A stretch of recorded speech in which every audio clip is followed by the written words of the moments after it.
আসসালামু আলাইকুম এভরিওয়ান। আমি মোহাম্মদ মুস্তফা। একজন ফ্রিল্যান্সার হিসেবে কাজ করতেছি মার্কেট প্লেসে, মেইনলি আপওয়ার্কে। তো রিসেন্ট টাইমে আমাদের কমিউনিটিতে যেই বিষয়টা নিয়ে সবাই খুবই কনসার্ন যে ফাইভারের ইয়া মার্কেট শেয়ার কমে যাচ্ছে অনেক। এরপরে মার্কেট প্লেসে ফেক জব পোস্ট হইতেছে আপওয়ার্কে মেইনলি। এরপরে ক্লায়েন্ট পাওয়া যাচ্ছে না। এরকম অনেক কমপ্লেইন আছে আমাদের। এবং বিষয়টা ট্রু। ছোট প্রাইজের গিগগুলোর ক্ষেত্রে আপনার কাজ অনেক কমে গেছে। কারণ যেগুলো এখন এআই দিয়ে অথবা online resource mainly AI use করে খুবই কম খরচে অথবা ক্লায়েন্ট নিজেই এই কাজগুলো করে ফেলতে পারতেছে। যেমন Fiverr এর যে বিষয়টা, Fiverr কিন্তু তৈরি হয়েছিল আ ছোট গিগের কাজ করানোর জন্য। যেমন $৫-১০ এর গিগ যেগুলো ছিল এইসব। তো বাট এখন Fiverr ও কিন্তু হাই ভ্যালু গিগ যেগুলো আছে এগুলোর দিকে মুভ করতেছে। অনেকে যে বিষয়টা বলতেছে যে Fiverr এ আর কাজ পাওয়া যাবে না। Fiverr ডেড এই বিষয়টা কখনোই সঠিক হবে না। আ এবং যেই Fiverr এর যেই শেয়ার ডাউন যাওয়ার যেই গ্রাফটা দেখাচ্ছে সবাই, এটা হলো করোনার টাইমে Fiverr, Upwork তারপরে Zoom এই প্ল্যাটফর্ম গুলো ওভার হাইপড হয়ে গেছিল। এটাকে হলো করোনা ইফেক্ট এই টাইপের কিছু একটা বলে এক্সপার্টরা। সো ঐজন্য মার্কেট তাদের শেয়ার ভ্যালুটা, তাদের মার্কেট শেয়ারটা অনেক বেশি ছিল।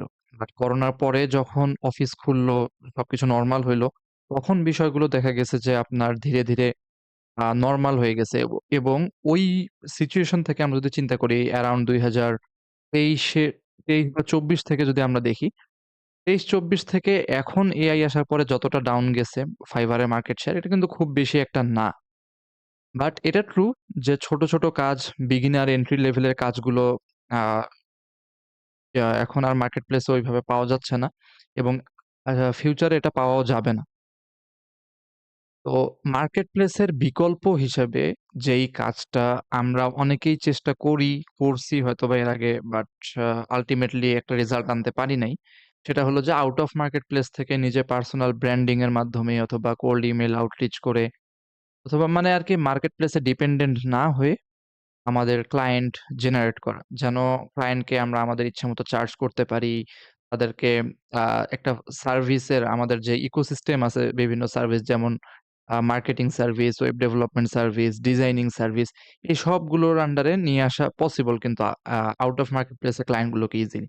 মানে আপনি যদি একটা ক্লায়েন্টের বিজনেসের একবার একটা দায়িত্ব নিতে পারেন। ধরেন আপনি এসইও অথবা Google Ads এর দায়িত্ব নিছেন। এরপরে আপনি তাকে ১ মাস, ২ মাস, ৩ মাস আ সার্ভিস প্রোভাইড করে আপনি তাকে একটা সুন্দর রেজাল্ট এনে দিলেন।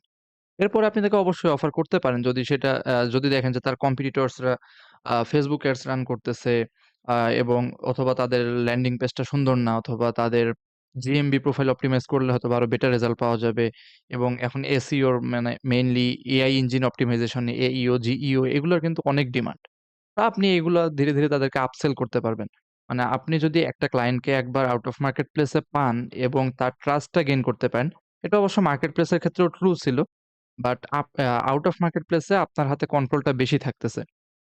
কারণ মার্কেট প্লেস এ যখন একজন ক্লায়েন্ট যায়, সে কিন্তু সার্ভিস প্রোভাইডারদের খনিতেই একবারে থাকে। তো সার্ভিস প্রোভাইডারদের খনির মধ্যে সে জানে যে এখানে আমি ভিডিও এডিটর পাবো। আ তারপরে হলো গিয়ে আ মানে তার যদি ওয়েবসাইট লাগে ওয়েব ডেভেলপার পাবে। আপনাকে হয়তোবা সে Google Ads এর জন্য হায়ার করছে। এখন সে হয়তোবা বলতেই পারে যে আমি Facebook Ads অন্য কারো কাছ থেকে করায় নিবো। তোমার কাছ থেকে আমি কেন করাবো? But out of market place এ এই লাক্সারিটা আপনি পাবেন। তো এত কথা বলার উদ্দেশ্য একটাই যে আউট অফ মার্কেট প্লেস এ আমরা অনেকেই অনেক সময় বলছি যে আসেন ট্রাই করি আউট অফ মার্কেট প্লেস এ অমুক-তমুক আউট অফ মার্কেট প্লেস এ ক্লায়েন্ট ভালো। বাট আল্টিমেটলি মার্কেট প্লেস এর থেকে আউট অফ মার্কেট প্লেস এ ক্লায়েন্ট জেনারেট করাটা একটু টাফ। কেন? মার্কেট প্লেসে একটা ক্লায়েন্ট যাই হইলো ইনটেনশন নিয়ে আপনাকে অথবা অন্য কোনো একজন ফ্রিল্যান্সারকে হায়ার করার জন্য। রাইট? তো কিন্তু যখন আপনি আউট অফ মার্কেট প্লেস এ একটা ক্লায়েন্টকে আউটরিচ করতেছেন, তাকে কোনো একটা সার্ভিস তার ওয়েব ডেভেলপমেন্ট অথবা অ্যাড ম্যানেজমেন্ট অথবা সোশ্যাল মিডিয়া ম্যানেজমেন্ট যেকোনো একটা সার্ভিস আপনি পিচ করতেছেন, তখন কিন্তু সে হট আ ক্লায়েন্ট না। সে কিন্তু হয়তোবা ওই সার্ভিসটার জন্য খুঁজতেছেও না। সে হয়তোবা নিবেই না ওই সার্ভিস। তো সেই অবস্থায় আপনি তাকে যে পিচ করতেছেন। তো এই ক্ষেত্রে একটু ক্লোজ করা কঠিন হয়ে যায়। বাট আপনি যদি স্ট্র্যাটেজিক্যালি যান, এই অ্যাপ্রোচ গুলো নিতে থাকেন, তাহলে দেখবেন যে আপনি অনেক হাই ভ্যালু ক্লায়েন্ট আ ম্যানেজ করতে পারবেন আউট অফ মার্কেট প্লেস থেকে। এবং আউট অফ মার্কেট প্লেস ওয়ার্ডটা আসলে ফ্যান্সি শোনায়। এটা আসলে আউট অফ মার্কেট প্লেস বলাটা ঠিক হবে না। আপনার ক্লায়েন্ট যেখানে আমাদেরকে সেখানে যাইতে হবে। এখন যেহেতু মার্কেট প্লেসে জব কমে গেছে, তো সেই দিক থেকে আমরা এখন out of market place mainly social media অথবা কোল্ড আউটরিচ এর মাধ্যমে অথবা কোল্ড কলিং এর মাধ্যমে আমরা ক্লায়েন্ট গুলোকে আ আমাদের মানে অনবোর্ড করার চেষ্টা করব। তো এইজন্য আমি নিজেও একজন বিগিনার এবং ফ্রিল্যান্সার। তো আমি আগামী ২১ দিন অথবা ৩০ দিন অথবা ৯০ দিন এইভাবে ধারাবাহিকভাবে একটা চ্যালেঞ্জ নিবো।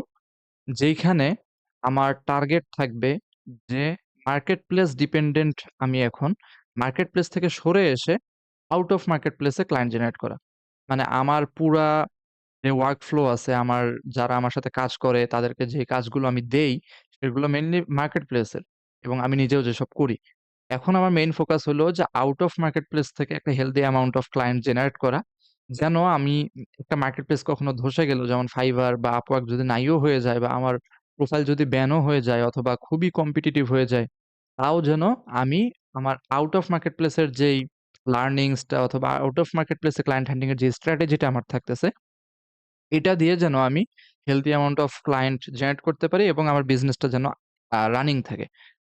তো এই বিষয় নিয়ে আমি পুরা একটা সিরিজ আ YouTube এ আপনাদের সাথে শেয়ার করব যে আমি কিভাবে ক্লায়েন্ট হান্টিং করতেছি, আপনারা কিভাবে করতে পারেন এবং আমি কি ভুল করলাম, কি শিখলাম, কি টেকওয়েজ থাকবে। এই বিষয়গুলো আপনি লাইভ দেখতে পারবেন আমার সাথে, সাথে। হয়তোবা ২-১ দিন পরে ভিডিওটা পাবলিশ হবে। আমি স্টেপস গুলো করার যেহেতু পোস্ট প্রসেসিং এর কিছু বিষয় থাকে। বাট আমি চেষ্টা করব কমপ্লিট একটা গাইডলাইন, কমপ্লিট একটা আ রিয়াল লাইফ এক্সপেরিয়েন্স আপনি পাবেন আমার সাথে। আপনি যদি এই সিরিজটা ফলো করেন তাহলে এবং আপনি একই সাথে নিজে নিজেও কন্টিনিউ করতে পারবেন এবং আপনারা যারা এই ভিডিওটা দেখবেন, আপনারা চাইলে আমার সাথে কানেক্ট হইতে পারেন। Facebook এ অথবা WhatsApp এ আমাকে নক করতে পারেন। আমার Facebook প্রোফাইলের লিংক আমি ডেসক্রিপশনে দিয়ে দিব। আমাকে ওইখানে যদি কনট্যাক্ট করেন তাহলে আ আমরা একসাথে একটা কমিউনিটি ক্রিয়েট করে দেন আমরা আগাতে পারি। সো আজকের ভিডিওতে এতটুকুই ছিল। নেক্সট ডে ইনশাআল্লাহ ক্লায়েন্ট হান্টিং এর জন্য আমাদের যেসব প্রিপারেশন এর বিষয় আছে এবং বেসিক যেই ফান্ডামেন্টাল জিনিসগুলো আমাদের ঠিক করতে হবে, এই বিষয়গুলো নিয়ে বিস্তারিত কথা বলব এবং পরবর্তী স্টেপস গুলো আপনাদের সাথে শেয়ার করব। তো আজকের জন্য এতটুকুই। সবাই ভালো থাকবেন, সুস্থ থাকবেন। Thank you. আসসালামু আলাইকুম।